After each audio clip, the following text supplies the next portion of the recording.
भारत का संवैधानिक इतिहास। इसमें कुछ प्रमुख क्वेश्चन है, उसको हम लोग देखते हैं। रेगुलेटरी एक्ट कब आया? सत्रह, पहला ऑप्शन है 1781, दूसरी ऑप्शन 1784, तीसरी ऑप्शन 1773, चौथी ऑप्शन ऑप्शन नंबर डी जो है 1793। देखिए रेगुलेटरी एक्ट जो कब आया? 1773 ईस्वी। रेगुलेटिंग एक्ट भारत में कब आया? 1773 ईस्वी। अगली क्वेश्चन देखते हैं। बंगाल के प्रथम गवर्नर जनरल कौन था? Option number A Warren Hastings, option number B William Bentinck, option number C Lord Canning, option number D Lord Mountbatten. Bengal के प्रथम गवर्नर जनरल कौन था? आपके ऑप्शन नंबर ई होगा वारेन हेस्टिंग्स। देखिए 1773 ईस्वी का रेगुलेटिंग एक्ट आया। सबसे पहले समझिए 1773 ईस्वी का रेगुलेटिंग एक्ट। पहला पॉइंट समझिए कि ये ईस्ट इंडिया कंपनी को नियमित और नियंत्रित करने के लिए ब्रिटिश सरकार द्वारा उठाया गया पहला कदम था। दूसरी पॉइंट समझिए 1774 में एक कोलकाता में एक उच्चतम न्यायालय की स्थापना की गई, जिसमें एक मुख्य न्यायाधीश और 3 अन्य न्यायाधीश थे।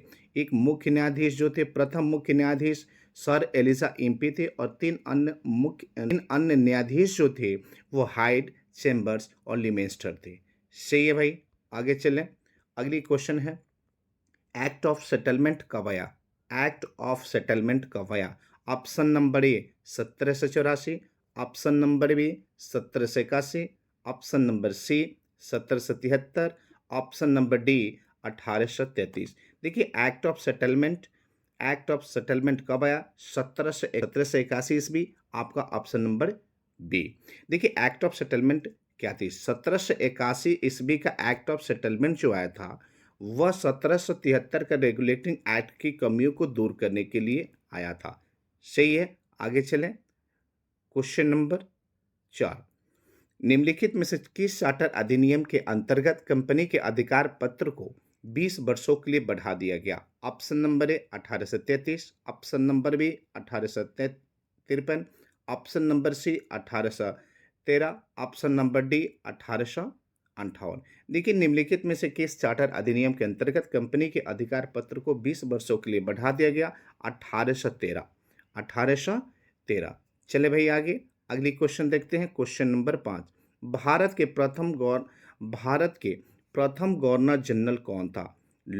Lord Canning, Lord William Bentinck, Lord Warren Hastings, Lord Curzon. देखिए भारत के प्रथम गवर्नर जनरल जो था वो लॉर्ड विलियम बेंटिक थे।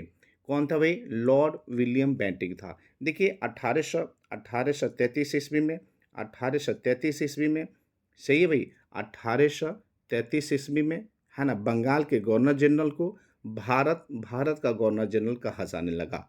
सही है विद्यार्थियों, आगे देखते हैं। अगली क्वेश्चन क्या है? भारत के प्रथम वायसराय कौन था? Lord Warren Hastings, Lord William Bentinck, Lord Curzon, Lord Canning. तो भारत के प्रथम वायसराय जो थे वो लॉर्ड कैनिंग। सही है भाई, लॉर्ड कैनिंग। भारत के प्रथम वायसराय कौन था?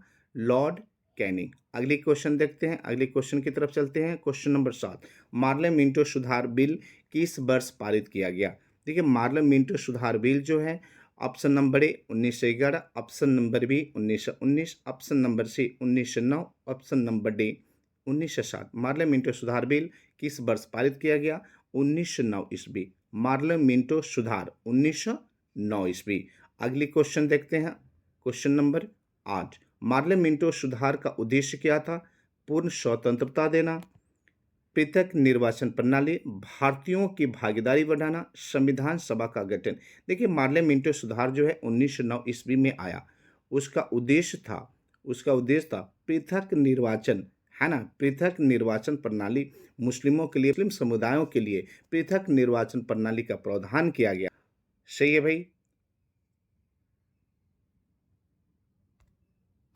चले आगे देखें। मांटेगू चेम्सफोर्ड सुधार में निम्नलिखित में से किसका प्रावधान था? राज्यों की स्वतंत्रता, प्रांतों में द्वैत शासन प्रणाली, पृथक निर्वाचन, भारत के राज सचिव। देखिए मांटेगू चेम्सफोर्ड सुधार सबसे पहले समझिए कि 1919 ईस्वी में आया। सही है भाई। अब मांटेगू चेम्सफोर्ड सुधार में प्रावधान था कि प्रांतों में द्वैत शासन प्रणाली, प्रांतों में द्वैत शासन प्रणाली। अगले क्वेश्चन देखते हैं। क्वेश्चन नंबर 10, सांप्रदायिक निर्वाचन के जनक निम्नलिखित में से किसे कहा जाता है ना? Option number A Lord Minto, option number B Bentinck, option number C Canning, option number D Chelmsford. देखिए सांप्रदायिक निर्वाचन के जनक निम्नलिखित में से किसे कहा जाता है? तो लॉर्ड लॉर्ड है ना, लॉर्ड मिंटो। ऑप्शन नंबर ए, ऑप्शन नंबर ए होगा सही है भाई। अगले क्वेश्चन की तरफ चलते हैं। निम्नलिखित में से कौन कैबिनेट मिशन के सदस्य नहीं थे? A B Alexander, Lord Pethick Lawrence, sir Stafford Cripps, Lord Mary. देखिए सबसे पहले समझिए कि कैबिनेट मिशन 1946 में आया, 24 मार्च 1946 को नई दिल्ली, है ना। इसमें 3 सदस्य थे, A B Alexander, Lord Pethick Lawrence और सर स्टोफर्ड क्रिप्स। कौन नहीं थे? लॉर्ड एमरी, लॉर्ड एमरी इसके सदस्य, कैबिनेट मिशन के सदस्य नहीं थे। अगले क्वेश्चन देखते हैं भाई।